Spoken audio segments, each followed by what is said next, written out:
Hello, this video will show you how to use Excel to complete the Unit 8 discussion board. So we're going to use Excel to calculate the mean, the median, and the mode of the weekly sales for our business. Now, since we don't actually have actual data, we are going to use Excel to generate some random numbers that will represent our weekly sales. So put your cursor in cell B1, click on the Formulas tab, use the Math and Trig formulas, and scroll down to Rand Between.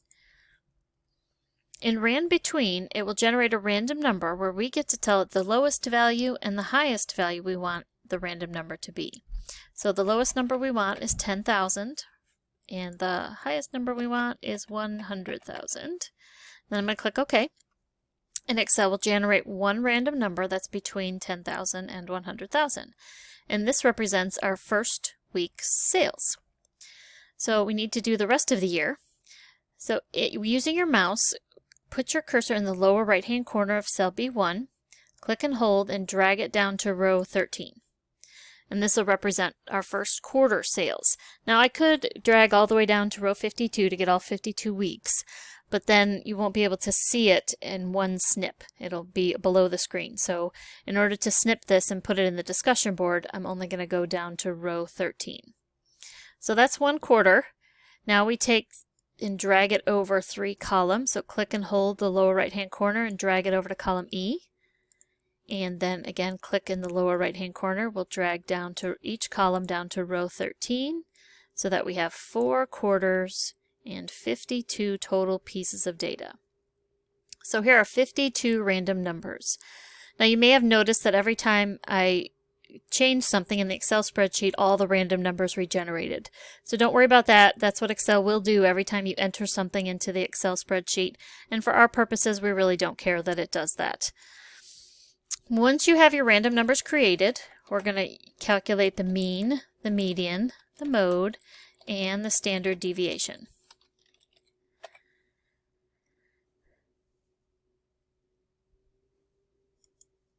So for the mean, we're going to again use the formulas. This time we're going to choose under the Formulas tab, we're going to choose More Functions, and then we're going to choose Statistical, and we're going to use Average to calculate the mean.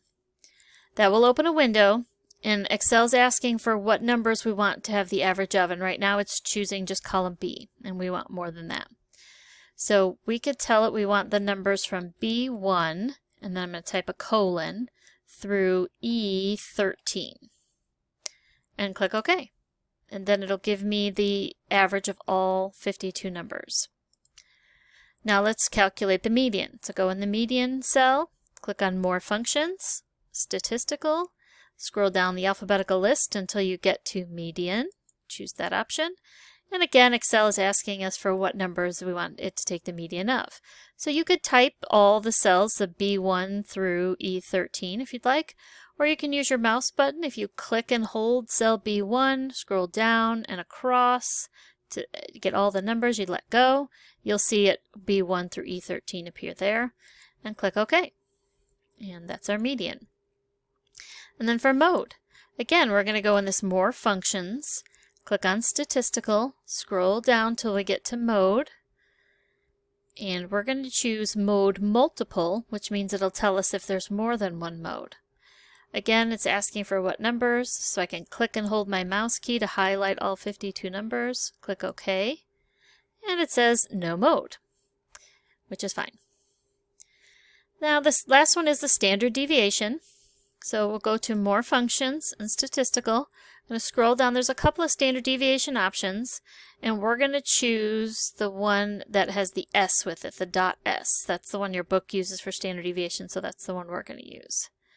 Again, Excel is asking me for the data to pull from, so I'm going to highlight from cell B1 to E13, or I could type it like I did earlier.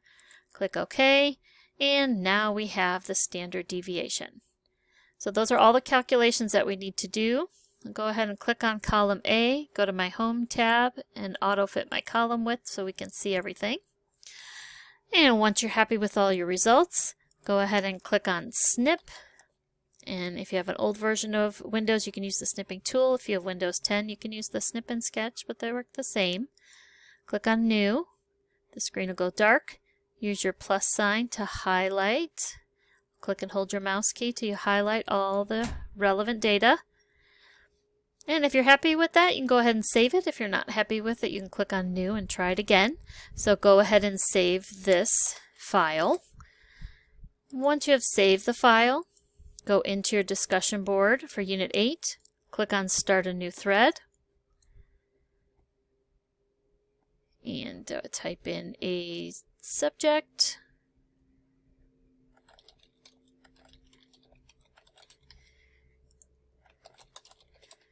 And when you're ready to put your Excel spreadsheet in there, click on the camera icon.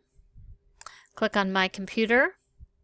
You can click on Upload to find the file, or you can use your mouse to click and drag it into the box. Go ahead and add it. Click that this image is decorative. Click OK, and you'll see it appear. Hit Enter to finish your discussion board. Once you're happy with your discussion board, just click on Post.